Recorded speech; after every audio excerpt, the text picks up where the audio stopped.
जय श्री राधा कृष्ण। आज की इस वीडियो में मैं आप सभी को पुरुषोत्तम मास की एक ऐसी अद्भुत और चमत्कारी कथा सुनाने जा रही हूँ जिसे सुनकर आप भी सोचने पर मजबूर हो जाएंगे कि आखिर अधिक मास को इतना अधिक महान क्यों कहा गया है। शास्त्रों में कहा गया है कि पुरुषोत्तम मास में किया गया छोटा सा पुण्य भी कई गुना बढ़कर फल देता है। लेकिन क्या आपने कभी सोचा है कि अगर कोई व्यक्ति जानबूझकर व्रत ना करे, पूजा ना करे, फिर भी उसे भगवान का धाम मिल जाए तो ये कैसे संभव है। आज की इस कहानी में एक ऐसे ही ब्राह्मण और एक बंदर की कहानी है जो अपने पापों के कारण भयानक दुख भोगता रहा, लेकिन पुरुषोत्तम मास के प्रभाव से उसे अंत में मोक्ष की प्राप्ति हुई। ये कहानी केवल एक कहानी नहीं है बल्कि पुरुषोत्तम मास के महत्व का प्रमाण भी है। तो आइए प्रेम से इस कहानी को सुनते हैं। प्राचीन समय की बात है, एक नगर में चित्र शर्मा नाम का एक ब्राह्मण रहता था। वो अत्यंत कंजूस और लोभी स्वभाव का था। धन के प्रति उसका मोह इतना अधिक था कि लोग उसे उसके नाम से कम और कादर्रे ब्राह्मण कहकर अधिक पुकारते थे। कादर्रे का मतलब होता है कंजूस या कृपाण। जैसे मधुमक्खी शहद से प्रेम करती है, उसी प्रकार वो धन से प्रेम करता था। उस ब्राह्मण का एक मित्र था जो एक सुंदर वाटिका का मालिक था। उस वाटिका में अनेक प्रकार के फलदार वृक्ष लगे हुए थे। एक दिन वो कादर्रे ब्राह्मण अपने मित्र माली के पास गया। उसके मन में बहुत दुख था। वो रोते हुए बोला, मित्र, नगर के लोग प्रतिदिन मेरा अपमान करते हैं, कोई मुझे सम्मान नहीं देता। अब मैं इस नगर में नहीं रह सकता। माली दयालु स्वभाव का था। उसने उस ब्राह्मण की बात सुनी और उस पर दया आ गई। उसने कहा, ब्राह्मण देव, आप चिंता मत कीजिए, आप मेरी इसी वाटिका में रहिए, यहाँ आपको किसी प्रकार की कोई परेशानी नहीं होगी। माली के वचन सुनकर वो ब्राह्मण प्रसन्न हो गया और उसी वाटिका में रहने लगा। धीरे धीरे वो माली के आसपास रहने लगा और उसकी छोटी बड़ी सेवा करने लगा। समय बीतता गया। ब्राह्मण की सेवा देखकर माली को उस पर विश्वास हो गया।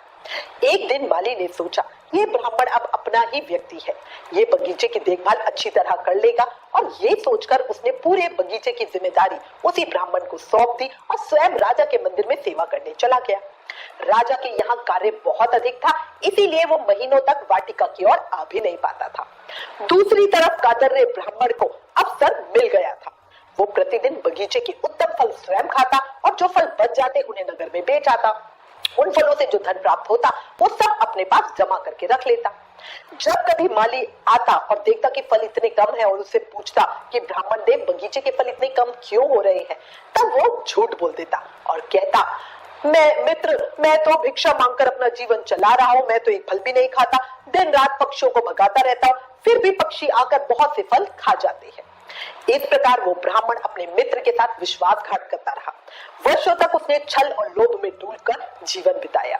समय बीतता गया और एक दिन उसी वाटिका में उसकी मृत्यु हो गई।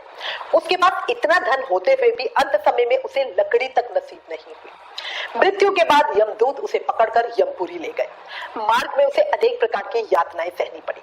जब वो यमराज के सामने पहुंचा तो चित्रगुप्त ने उसके जीवन का लेखा जोखा देखा।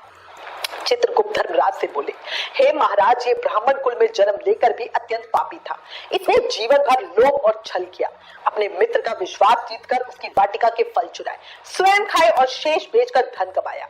ये चोरी और विश्वासघात दोनों का भागी है। चित्रगुप्त के वचन सुनकर धर्मराज अत्यंत क्रोधित हुए। उन्होंने कहा, हे कादर्रे ब्राह्मण, अपने पापों के कारण वानर योनि को तो प्राप्त होगा।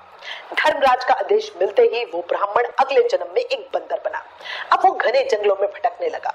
उसका जीवन अत्यंत दुखमय था। उसे पित्त का भयंकर रोग हो गया। उसके मुख में घाव हो गए जिससे दिन रात रक्त बहता रहता। वो कुछ भी खा नहीं पाता था। भूख प्यास से व्याकुल होकर वो वृक्षों से फल तोड़ता, परंतु पीड़ा के कारण उन्हें खा ही नहीं पाता। वो फल नीचे गिर जाते। वो बंदर अत्यंत चंचल था। एक वृक्ष से दूसरे वृक्ष पर कूदता रहता। शरीर दिन ब दिन कमजोर होता जा रहा था। एक बार वो बंदर जंगल में इधर उधर छलांग लगाते हुए एक कुंड के पास जा पहुंचा। उस समय पुरुषोत्तम मास चल रहा था। दशमी तिथि से लेकर कई दिनों तक वो बंदर उसी कुंड के आसपास भटकता रहा। कभी पानी में गिर जाता, कभी बाहर निकलता। उसके घाव पानी से भीगते रहते। भूख और पीड़ा के कारण वो कई दिनों तक निराहार रहा। शरीर अत्यंत दुर्बल हो चुका था। पांचवें दिन दोपहर के समय वो बंदर उसी कुंड के किनारे गिर पड़ा और उसके प्राण निकल गए। और जैसे ही उसने वानर देह छोड़ी, उसी क्षण एक अद्भुत चमत्कार हुआ। उसके शरीर से दिव्य प्रकाश प्रकट होने लगा। उसने एक सुंदर दिव्य देह धारण कर ली।